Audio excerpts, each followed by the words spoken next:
생활 속 법률 히어로 이승우 변호사의 사건 파일.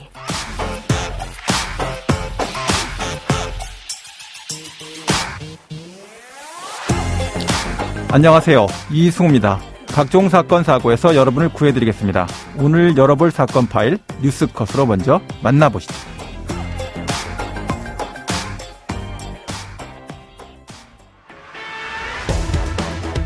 서울 남부지방법원이 김건희 씨가 서울의 소리를 상대로 낸 통화녹음 방송 배포금지 가처분 신청을 일부 인용했습니다. 사건 파일 오늘은 최근에 개정안이 발의된 통신비밀보호법에 대해서 이야기해보겠습니다. 갤럭시 폰을 쓰십니까? 아니면 아이폰을 쓰십니까? 통화 녹음이 필요하다고 생각하십니까? 아니면 없는 게 낫다라고 생각하십니까? 금지하는 국가도 있고 허용하는 국가도 있습니다. 통화 녹음의 허용 여부에 대해서 법무법인 법승 신명철 변호사와 함께 알아봅니다. 안녕하세요, 변호사님. 안녕하세요, 신명철 변호사입니다. 네. 자, 지난달 윤상현 의원이 통화 녹음 관련된 이제 법안을 대표 발의했는데 아주 여론이 뜨끈뜨끈합니다. 네. 어떤 내용입니까? 그 윤상현 의원을 포함해서 이제 한 11명의 국회의원들이 현행 그 통신비밀보호법에서 타인 간의 대화를 녹음할 수 없다라고 규정되어 있는 것에 대해서 그것을 좀 개정해서 대화 참여자는 대화 상대 모두의 동의 없이 대화를 녹음할 수 없고 그것을 어기면 1년 이상 10년 이하의 징역에 처한다는 내용의 개정안을 지난 8월 18일에 발의했습니다. 네네. 그리고 이제 그 개정안을 발의한 이유에 대해서는 대화자의 사생활의 자유, 통실비밀의 자유, 또 인간으로서 존엄과 가치, 행복추구권의 일부인 음성권 침해 소지가 있다는 지적을 반영해서 개정하게 된 것이다라고 이렇게 밝혔습니다. 네네. 자, 이 통신비밀보호법 개정안에 대해서 이제 반대 여론이 들끓고 있는 것 같던데요. 변호사님은 이 법안에 대해서 어떻게 보십니까? 네. 이제 우리나라 같은 경우는 통화 녹음을 사실은 일상적으로 좀 사용하는 경우가 많고, 그리고 갑질이나 성희롱, 폭언 이런 부조리한 일을 당했을 때 또 그 증거로 통화 녹취를 활용한다든지, 정치인들의 민감한 통화 내용을 정치적으로 사용한다든지 이런 사례들이 흔하기 때문에 좀 많은 반대 여론이 좀 있었습니다. 또 통화 녹음 기능이 있는 핸드폰을 사용하는 사람들이 또 우리나라에 많이 있는데 또 그런 분들도 이제 당황스럽다는 반응을 보이기도 하고 반대로 사생활 침해 또 녹음과 공표는 또 별도의 문제다라는 취지에서 찬성한다는 여론도 있었습니다. 네. 자, 그렇다면 해외에서는 통화 녹음에 대해서 이제 법적으로 어떻게 접근하고 다루고 있습니까? 네. 실제로 이제 해외 선진국 같은 경우는 또 사생활 보호를 엄격하게 하는 나라들이 많아서 이 동의 없는 통화 녹음을 법으로 금지하고 있는 나라들이 꽤 있습니다. 네네. 유럽에서는 독일이나 프랑스 등이 그 상대방 동의 없는 녹음을 법으로 금지하고 있고 또 프랑스 같은 경우는 녹음 파일을 소지만 해도 처벌할 수 있도록 그렇게 규정을 하고 있습니다. 그리고 이제 미국 같은 경우는 각 주마다 법이 다른데요. 미국에 있는 50개의 주 중에서 13개의 주가 상대방 동의 없는 통화 녹음을 금지하고 있고요. 다만 통화 녹음을 허용하더라도 상대방에게 명시적인 동의를 구하게 하거나 용도를 제한하게 하는 등 좀 세부 규정이 천차만별인 경우가 많습니다. 네.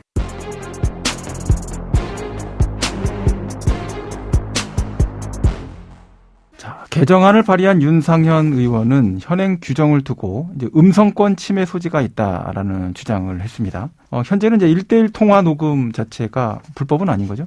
네. 이게 과거에 이제 국가기관에서 좀 무분별한 감청이나 우편물 검열을 한 사례들이 많아서 이제 그 통신 및 대화 비밀의 자유와 자유에 대한 그런 제한을 한정하고 그다음에 엄격한 법적 절차에 따라서 통신 비밀을 좀 보호하기 위해서 1993년에 통신비밀보호법이 제정되었습니다. 그래서 현행법에 의하면 공개되지 아니한 타인 간의 대화를 녹음 또는 청취하지 못한다라고 규정을 하여서 대화 당사자들 간에는 녹음 또는 청취하는 것을 처벌하지 않도록 그렇게 규정을 하고 있고요. 그래서 이제 대화 당사자가 아닌 제3자가 이것을 위반해서 녹음이나 청취했을 때는 1년에서 10년 이하의 징역에 처하도록 규정을 하고 있습니다.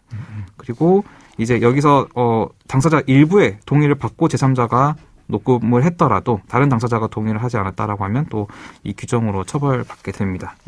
그래서 이게 이제 사실은 녹음본을 증거로 사용할 수 있느냐에 대해서 이제 민사 소송 같은 경우는 대법원 판례에 의하면은 비밀리에 상대방의 대화를 녹음해서 속기사유에서 이 녹취록을 증거로 제출한 경우에 그 채증 여부는 법원의 재량이다. 그래서 증거 능력 없다고 단정할 수 없다라고 이제 판시를 하였고 실제로 민사 사건에서 이 녹취록은 증거로 좀 폭넓게 사용이 되고 있고요. 형사사건 역시 증거로 쓸 수 있지만 뭐 원본과의 동일성이라든지 그 작성자 또는 그 진술자의 진술에 의해서 그것이 성립의 진정, 즉 누가 작성했다라는 것을 확인이 되는 그런 형사소송법상 요건이 충족돼야 증거로 쓸 수 있도록 그렇게 규정되어 있습니다. 예. 자, 그럼 실제 사건을 통해서 이제 통화 녹음에 대한 법적 쟁점을 좀 더 알아봐야 될 것 같은데요. 예. 어떤 사건 가져오셨습니까? 네, 이제 그 회사 직원인 피고가 자신의 회사의 그 사무실 임대차 관리 업무를 하는 원고에게 전화를 걸어서 정보를 좀 물어보고 예. 그 원고의 동의 없이 통화 내용을 이제 비밀리에 녹음을 했습니다. 네네. 그리고 이제 피고는 민사소송에서 이 녹음 내용을 좀 증거로 제출을 하게 되었고, 그러니까 원고가 피고에 대해서 음성권에 대한 침해다라고 주장하며 손해배상을 청구했습니다. 네. 그래서 이제 법원은 이것에 대해서 사람은 누구나 자신의 음성이 자기 의사에 반해서 함부로 녹음되거나 재생 녹취, 방송 또는 복제 배포되지 않을 음성권을 가지고 있다라고 예. 이제 판시를 하였고,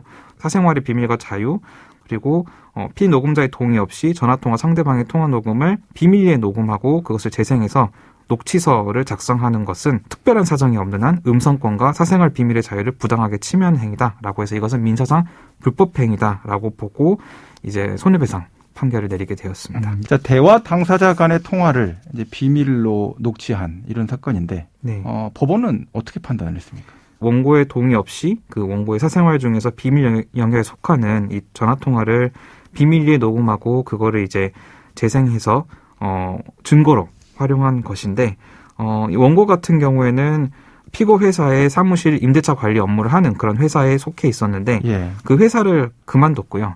그래서 이제 그 자신이 그만뒀는데 종전에 있었던 그 회사의 관계자에게 어떤 자신의 녹취 내용이 공개되기를 원치 않는 그런 의사를 가지고 있었는데, 그럼에도 불구하고 이런 통화 내용을 그대로 이 피고가 녹취서로 활용해서 그 원고가 속했던 그 회사와의 소송에서 증거자료로 사용을 하였고요.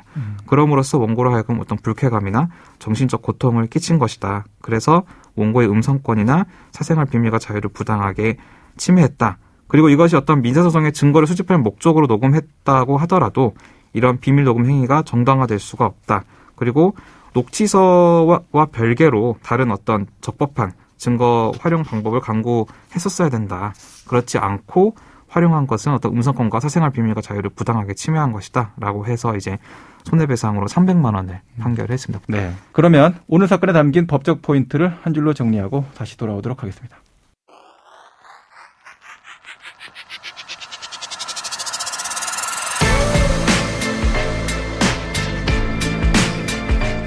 이럴 땐 법대로. 자, 미국에서 상대방 동의 없는 녹음이 이제 불법이 되는 주가 13개, 합법인 주도 제한을 붙여서 해당되는 규정들을 운영하고 있습니다. 영국, 덴마크, 핀란드 같은 경우에 이제 동의 없이 통화 녹음이 가능하긴 하지만 타인, 제3자에게 녹음 파일을 전달하게 되면 법적 책임을 지게 되겠죠. 자, 독일 경우에는 통화 녹음 자체의 동의뿐만 아니라 녹음하는 이유를 사전에 상대방에게 명확하게 설명하지 않으면 형사처벌을 받는 규정을 갖고 있습니다. 프랑스는 더 나아가서 상대 동의 없는 통화의 녹음뿐만 아니라 그런 녹음 파일을 가지고 소지하고만 있어도 형사처벌을 한다. 이렇게 규정을 하고 있는데요. 자, 우리나라에서는 93년도 이후에 당사자 간의 통화와 관련돼서 일방이 녹음하는 거, 비밀로 녹음해도 제한 없이 무제한으로 허용되고 있는 상태입니다. 자, 그렇게 녹음된 음성 파일이 제3자에게 제공돼서 증거로 쓰이고 전달되고 해도 전혀 제한을 받지 않고 있습니다. 대화 중에 대화 일방이 몰래 녹음해도 전혀 제한이 없는 거죠. 자, 이런 허용 범위에 대해서 형사처벌을 지금 개정안처럼 세게 먹일 것이냐라는 부분까지는 다른 문제지만 실제로 이와 같은 무제한 허용 고민해 볼 부분은 분명히 있는 것 같습니다. 자, 오늘 통화 녹음에 관련된 사건을 다뤄봤는데요. 앞서 얘기한 통신비밀보호법 개정안이 통과된다면 이제 법적으로도 상당히 큰 변화가 생기겠죠. 네, 맞습니다. 실제로 이 법안이 통과된다면 현재 녹음 기능이 있는 그 핸드폰을 사용하는 사람들의 어떤 불편을 넘어서 이런 어떤 증거 수집이나 이런 관련된 규제로 좀 혼란 발생될 여지가 있을 것으로 보여지고요. 그리고 또 법안이 통과되지 않는다고 하더라도 이 대화 당사자 간의 비밀 녹취는 형사처벌은 받지 않지만 민사상 손해배상 책임은 지게 될 수 있기 때문에 녹취 자체를 좀 신중하게 할 필요가 있다고도 보여집니다. 네, 지금까지 신명철 변호사와 함께했습니다. 오늘 말씀 고맙습니다. 네, 감사합니다. 생활 속 법률 히어로 이승우 변호사였습니다. 내일도 사건에서 여러분들을 구해드릴 사건 파일 함께 알겠습니다.